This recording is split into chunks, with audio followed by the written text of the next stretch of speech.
بسم اللہ الرحمن الرحیم. تو میں آپ کو دو چیزیں بتاتا ہوں جن کو اگر آپ ذہن میں رکھیں گے نا تو انشاءاللہ دماغ یعنی جن چیزوں پر عمل کریں گے دماغ سیٹ رہے گا.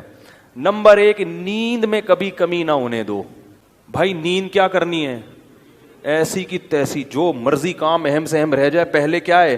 نیند مکمل ہو. پہلے کیا کرنا ہے؟ نیند. نیند آ رہی ہے, تھکا ہوا دماغ, سارے کام ایک طرف, پہلے سوؤں گا میں. جاؤ جو مرضی ہو. بھائی وہ شادی میں جانا تھا, وہ ولیمے میں جانا تھا, وہ کیا کہتا رہے, ہم نے پہلے کیا کرنا ہے؟ کیونکہ نیند کی سیٹنگ آؤٹ ہو جائے نا تو بس دماغ گیا. دماغ کہاں جائے گا؟ میں نے اپنی زندگی میں کئی لوگ اسٹریس اور ڈپریشن کے مریض دیکھے ہیں جو نیند پوری نہیں کرتے تھے. نیند اتنی صحت کے لیے ضروری ہے کہ روٹی اور پانی اتنا ضروری نہیں ہے. بھوک, اگر دیکھو نیند سے بڑھ کر کوئی چیز ہوتی نا تو اللہ تعالیٰ رمضان میں ہمیں کہتے ہیں نیند پوری نہ کرو, روٹی کھاتے رہو. اللہ نے روٹی پانی چھڑوا دی. اللہ کو پتا ہے کہ جتنا مرضی بھوکا پیاسا رہو گے, جب کھاؤ گے تو ریکوری ہو جائے گی. کوئی 3 دن بھی بھوکا پیاسا رہے نا, جسم کو کوئی نقصان نہیں ہے. جب کھائے گا تو دوبارہ فٹ فاٹ ویسے کا ویسا ہی ہو جائے گا. لوگ 1 ہفتہ بھی بھوکا پیاسا رہتے ہیں, کوئی بیماری پیدا نہیں ہوتی. کمزوری ہوتی ہے وقتی, جب کھائیں گے پیئیں گے دوبارہ فریش ہو جائیں گے.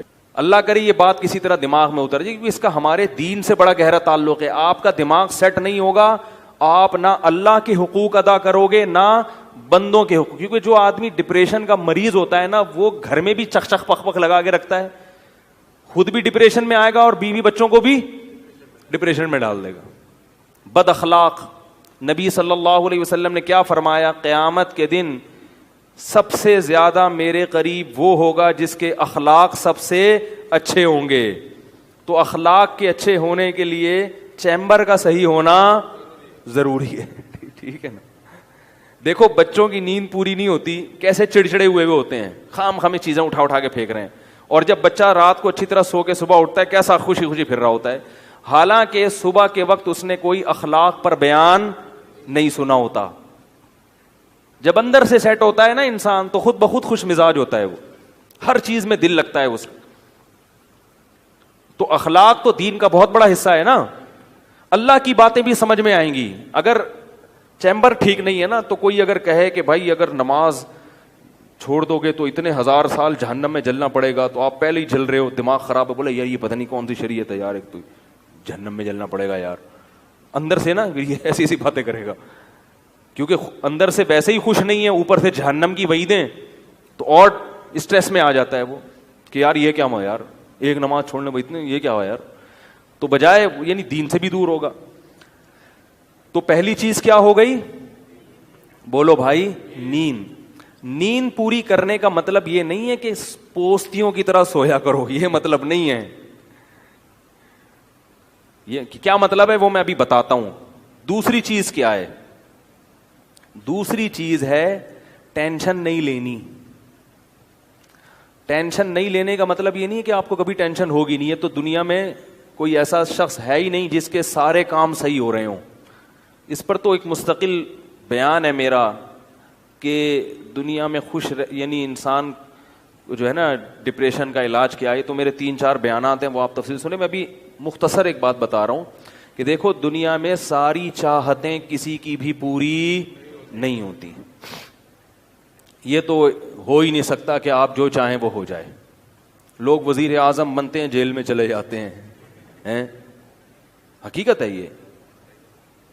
کہاں کہاں انسان پہنچتا ہے, پھانسی کے پھندوں پہ لٹک جاتے ہیں, اور معلوم نہیں کیا کیا ہوتا ہے.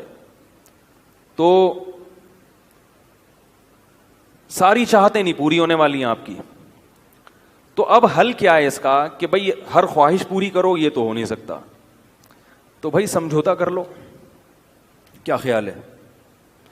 جب بھی کوئی مصیبت آئے پہلے تو کوشش کرو مصیبت نہ آئے. اپنی حماقتوں ایسی کام نہ کرو جس سے ٹینشن والا معاملہ پیدا ہو. میں نے بتایا تھا نا جمعے کے بیان میں, لڑکیوں سے دوستی لگانا, یہ چیزیں آپ کی ٹینشن میں اضافہ کریں گی, کمی نہیں کریں گی.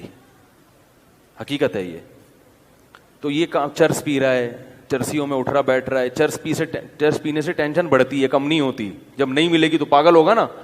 تو وہ کام, ایسے کام کرنا جس سے آپ غریب آدمی ہو لیکن رہنا اپنے مالداروں کے علاقے میں شروع کر دیا, اس سے ٹینشن بڑھے گی, احساس سے کمتری کا شکار ہو جاؤ گے. یار اس کے پاس بھی گاڑی, یار اس کے پاس کرولا, میرے پاس رکشا, خام خا کی. تو آپ کو چاہیے تھا کہ جب آپ رکشا ہے تو ایسے علاقے میں جاؤ جہاں سب کے پاس کیا ہے, رکشا ہے, دکان پکوڑوں کی ہے اور سوچیں کروڑوں کی.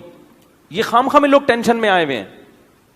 میں نے ڈیفنس کے لوگوں کو بھی ٹینشن میں دیکھا ہے, 1000 گز کا بنگلہ ہے, کروڑوں روپے کما رہے ہیں مگر ٹینشن میں ہے. یہ میں ہوائی باتیں نہیں کر رہا, لوگ آتے ہیں کیوں ٹینشن میں کہ پڑوسی کے پاس اس سے بھی زیادہ ہے. تو یہ ٹینشنیں قدرت کی طرف سے نہیں ہیں, یہ آپ کی اپنی پالی ہوئی ہیں. تو حدیث میں نبی صلی اللہ علیہ وسلم نے فرمایا دنیا میں ہمیشہ اپنے سے کمتر کو دیکھو. یار میرے پاس رکشا ہے اور فلاں آدمی قسطوں پہ بھی رکشا خریدنے کی صلاحیت نہیں رکھتا. جو چیز اختیار میں نہیں ہے اس کی ٹینشن لینا حماقت ہے.